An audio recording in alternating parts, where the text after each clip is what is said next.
Alright everyone, welcome back to another video. It's been a while since I've done one of these, just a talking heads to a camera. But I just got back from Spider-Man Brand New Day last night. If you want my spoiler-free review, I'll say right now, it's fine. Go watch it, it's a perfectly serviceable Marvel movie. Didn't blow my mind, but it was still enjoyable. I had a good time, it was worth the money of admission. This is going to be a full spoiler-filled breakdown. I have no way to really talk about this film without talking about any of the spoilers, but honestly, there's not too much to give away. So if you don't want it to be spoiled and want to just go watch it yourself, I recommend it. There's my review. Go watch it. Perfectly serviceable. IGN gave it a 7 out of 10. Fair enough. Go watch it. It's fine. The actual movie itself, like I say, it was fine. I wasn't like blown away by anything. There wasn't anything that was like super incredible. Like I said, I certainly enjoyed my time. If we go beat by beat through the story, and like I said, spoilers incoming. I like we finally have a struggling Spider-Man. Like a Tom Holland, he's a fantastic actor. Obviously, I'll say at the top of this, he's absolutely amazing. He does a really, really good Spider-Man, and he clearly loves the character. The emotional journey he sort of goes on in the film, like he starts really downtrodden, really, really beaten, like how we're used to seeing Spider-Man be. It's refreshing to see, because the major criticism I had of like the Home trilogy was that he was basically just Iron Boy Jr. He was always in like Tony Stark's shadow. Like the first one, it was his mentor, and then it was because he died, and then even the third one as well. Like, okay, it wasn't too much like Iron Boy, but he had the other Spider-Men sort of mentor him. It was a kid. And now this film immediately starts with like a montage of like them jumping forward. I want to say about a year. It's not super clear how long the time is. I was trying to figure it out, but he's watching Ned and MJ, the Instagram stories of Ned, and I believe they say towards the end that they're just graduating their first year at MIT. So they've had a full year at university, and he's just not told them, basically, as it was left in No Way Home. He didn't tell them the entire time, which is good. I think it's a good choice. I'm glad they didn't immediately undo the work that No Way Home did. Honestly, that was my major fear, is that they were just going to immediately be like, oh, and they get their memories back and everything's back to normal. I kind of like they reset it a little bit and started Tom Holland from scratch. No like magic to undo any of this stuff. I really did think though that Sadie Sink's character, who I'll talk more about later, was going to undo it. I really thought she was going to be the key to like unlocking their memories or something, and then it happening. Regardless, we see Tom Holland doing some of the best action I think we've seen Tom Holland do. It's been really, really good. Sorry, my camera is falling, so I'm gonna have to readjust this at times. It's okay. Tom Holland done some amazing action in this film, and immediately set with the stakes. This sort of mind-hopping meta-human, but that's a DC term, but obviously mutant. And it was, the stakes were immediately set. What I liked most as well is that we get Spider-Man doing like actual detective work. So like when they're racing, obviously Sadie Sink's character, I'll say now, is Jean Grey. When he sort of has an interaction with Jean Grey, and they're racing to go and meet MJ, because she's already gone in his room, found out who Peter Parker is, and they're like, oh, who's MJ? Maybe I'll go pay her a visit. So that was like, oh, okay. So when they're racing with that moment, I really like that we had the detective work from Spider-Man, that he actively managed to figure out how intense, how far, I should say, her jump ability is. Because obviously, like, Spider-Man's supposed to be a genius, right? And it was really nice to see him use that and like use his EV, artificial intelligence, that saw Sadie Sink jumping from character, and then he mathed out how big the jumps were and was like, okay, cool, 33 feet, 10 meters, that's how far we can do it. So I really like that. That was a very, very good choice, I will say, from the guys to actually give a Spider-Man a proper little detective work. My camera is refusing to stay up, but I think we're okay. Yeah, I think it was a very, very good choice, a very bold choice. I'm going to unplug it because I think that's probably better, but there we go. Yeah, very, very good choice to give Spider-Man some actual detective work. And then when he bumps into MJ, they got me. They genuinely did get me at that moment. I really, really thought that this like magic true love's kiss was going to be like the antidote to this weird magic spell that Doctor Strange did in the last film. Like they kiss and she goes, Peter, and that genuinely got me. I genuinely believe they were going to undo it in that moment. For the first time, I was watching it in a French cinema. I'm in Paris, obviously, currently. More information about it later, but I was watching a French cinema. And UK audiences are very, very different. So in my entire life, I've only ever heard audiences react to two things out of my entire cinema going experience in the UK. I've seen us gasp at the hammer moment from Chris Evans in Endgame. So Cap finally finishing Thor's hammer. Holding Thor's hammer. And the other one was Andrew Garfield walking through the portal. So in my entire cinema going career, I've only ever seen audiences react to two things. Now, I will say, in this French audience is absolutely fucking great. It was really, really fun to hear people cheering and whooping and hollering. They were cheering at the Endgame trailer, which we've already seen, which was very cool to see. And the moment she goes, Peter, everyone was like, ah! It was really, really cool to see. I've not experienced anything like that. It's very unique. I'm not used to it as a Brit. It was different, but it was cool. I enjoyed it. And then they immediately undone it because it wasn't that. It was just Sadie Sink that was Jean Grey that was in MJ's head, in Zendaya's head, and was tricking Peter.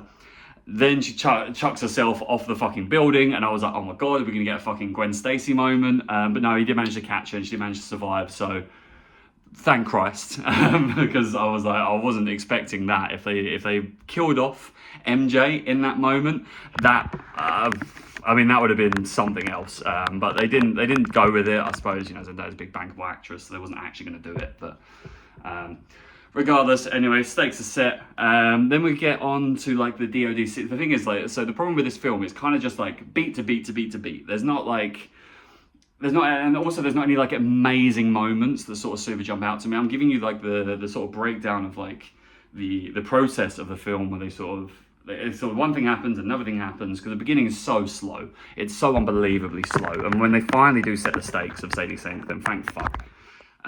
Peter also goes to see the Hulk, which is a nice cameo, I guess. And they sort of deal with his little inhibitor that he had on the She-Hulk series. He manages to make one that can sort of inhibit mutant abilities, I guess. So his idea is to use that on Jean Grey, so she can't do anything. Whatever. That's a nice little aside. Nice little introduction to Bruce Banner. Good seeing him back. Whatever. You also go see Yelena Belova at one point as well, which was a bit of an unusual cameo. I guess she's just she's able to shoot for some of it, and they got to tie it into the wider Avengers universe, I guess. So like, fine, whatever. Like, I'm not. Oh my God, there was Yelena in this film. Like, yeah, okay, sort of talks of her twice in the film, and it's like, all right, whatever. She doesn't do anything. Honestly, she could have probably been on green screen the entire time, or completely never went to set and was completely off location the entire time, because I don't think you see them touch. Like, the one was in the bath, which they can easily do that with editing, and the other one was over a video call, so I don't think she was ever really properly in this film, but whatever. Anyway, I go to the DODC. Peter Parker's got this little thing because he's having like some, which I thought was going to be venom, like his arachnid DNA is like taking over his body and giving him like these black eyes and making him super violent and heightening his senses. So I really thought it was going to be like venom when I was watching the trailer, but it turns out no, he's just got like heightened spider senses because spider puberty, which they didn't really say in the film, but that was in all the marketing. But whatever. We go to DODC. Jean Grey is now trying to get in to this facility where DODC is. I think it could be like a mutant hunting, but I guess like Trask in the sort of the X-Men universe. They're going to be like mutant hunters, I think, now. But they go in, and then we get a full, I would say, a really good Hulk sequence. We get to see Hulk fully Hulk out, thunderclap, a nice spinning around the hallway scene of Spider-Man walking around, and Punisher in this film as well. Like, yeah, their chemistry was good, but you get to see him on screen with these guys. It was brilliant, like canonizing a bit more of like the Netflix TV shows. So very, very cool to see that. The big Hulk sequence kind of ends with a bit of a whimper, and he sort of just falls out of a building, and then that's kind of done. It was nice though to see Punisher sort of on screen, Peter interacting with him. They imply a bit of history there as well, and MJ sort of hides out at his place for a while. Just before he goes to the DODC thing, he takes MJ to Frank Castle, I believe his name is, his little hideout in New York, and they keep MJ there because she'll be safe, because obviously she's been hunted by Sadie Sink, so they want her somewhere she'll be safe. And Peter's got this note that he had at the end of No Way Home that he was going to read to Ned and MJ and sort of tell them everything that happened, but he never did. Turns out he left this note behind when he went to the DODC, and she found it. And there was a really beautiful sort of emotional scene where Tom Holland is like speaking his heart out to her, saying how much he loves her and all this stuff. And then she goes, "I don't love you. I'm sure this woman did, but I don't know you." Oh, pure heartbreak, but it was very, very well done. And I'm glad they didn't just magically undo it. Yeah, of course. Like what? They're going to just say, "Oh yeah, here's a note and you loved me," and she goes, "Okay, cool, I do." I'm glad they didn't. That was nice. They have a little bit of downtime. He goes and sees Ned. Ned doesn't find out, but obviously MJ now knows, so they go into like their apartment because Ned and MJ are living together. And yeah, they have like a real human moment, and I like that they were showing that they are friends. Like they can be friends. And I think it's good, right? Because like, if you're friends with someone, you magically forgot them. If you met that person, then obviously there would be undeniable chemistry there. You still would be friends. So I think that was a very, very good one for them to do. Them have a little scene of them chatting like mates. Very, very good. Anyway, they go off and they go to try and rescue Jean Grey now because she's been held captive after this whole DODC thing. Turns out it was her sister they were keeping, and she died in the room experimenting on her for her like mutant abilities. Crazy, absolutely bloody mental thing. And this whole VMAX subplot, which I thought was going to be something, turns out to just be the name of the vent because her sister fucking died in this facility. So she goes full like mind blow shit and freezes a kilometer of New York where everyone's frozen in place, and it's insane. And Frank, like I'd say, but Punisher was like the best thing about this film. It was good. He's like, "No, we're gonna do it my way." He sets them in a building, gets a sniper trained on her. And then we have this real like lovely moment where Peter's being like a mentor to sort of Sadie Sink and like bringing her down and stuff. And that's what I like most about this film. I will say I like the most that we've got Peter back being smart, downtrodden, and mentoring people, like being the Spider-Man we should rather than just Iron Boy, which was nice. Of course, fight scene with the hands, that was pretty good watch as well. Yeah, that was like the climax of the scene. I saw someone filming themselves because they thought it would be amazing, and they stopped filming their reaction halfway through. I feel like they were preparing for like some amazing final scene, and then they stopped recording themselves. So I think even the audiences maybe have been a little bit disappointed. I don't know, it's hard to gauge. I mean, I've come home and I've been trying to look for reviews and I haven't seen many. So I feel like there's a bit of a gap in the market for me to upload this, for one. And for two, I wanted to get my thoughts out. And for three, from what I have seen, people were saying this film is like absolutely incredible. And I think it was just okay. It was just all right. I don't know why it was like hidden that she was going to be Jean Grey. Like, I don't know, maybe they wanted that as the big surprise. We had an oh my god moment in Far From Home where like his identity is revealed to the world. We had the oh my god moment of the two other Peters showing up, but then this one didn't have that oh my god moment, and I think that's fine. It's the start of a trilogy. It is what it is. But anyway, Frank, bang, goes to shoot her. Peter senses it, throws his body in the way. We have a nice return of Aunt May and sort of in his mind palace. Peter then gets shot. And genuinely, I was probably 40% believing that we're killing Tom Holland. I mean, come on, if they're not going to kill MJ, they wouldn't kill Tom Holland, I guess. But there's a small part of me, maybe not 40%, maybe like 30 or 20% thinking they might actually kill Tom Holland here. Like, that would be mental. But they didn't do it. He ends up recovering in hospital, and Frank takes care of him. Their doctor's working on him as well, so I guess some people now know his identity, but they didn't really address that. And we have a cool moment of him going out and Frank wearing the Spider-Man mask to distract everyone so Peter can sneak out. Nice, a bit wholesome. So that Jean Grey was keeping him alive because he was dying from bullet wounds, but Jean Grey was like possessing him for ages to sort of do that. But yeah, generally just a nice film. He goes up to MJ at the end, to Ned at the end. They do their little secret handshake, and it's kind of like implied that he might remember, but I don't think so. I think purely it's going to be when he went to the apartment, MJ accidentally called him Peter, and then when he introduced himself to Ned, he went, Peter, and that's how the film ends. So I think he's just sort of realising that that's Spider-Man, and they've not got their memories back. I think they left it a little bit ambiguous, like he might have got his memories back, but I don't think they're going to do that, to be honest with you. I'm glad they didn't undo it, and I hope they sort of stick with it. In terms of the end credits scene as well, we just got the Spider Tracker app, and it sort of showed him not on world and then him sort of off world. We've got Doomsday in a couple of months as the last film, and I really thought there was going to be a bit more of like a tease or something to give us for Doomsday, but they gave us niche. It was absolutely nothing. So yeah, I mean, ultimately, it's a good start to a trilogy, a good start to the Day trilogy. Tune in next time for Christmas Day or whatever they call it, something like that's not going to be that terrible, but they'll call it something. I think it's okay. Personally, I'd give it like a 3-star. I like rating films out of stars, out of 5. So I think I would personally give it a 3-star. It was okay.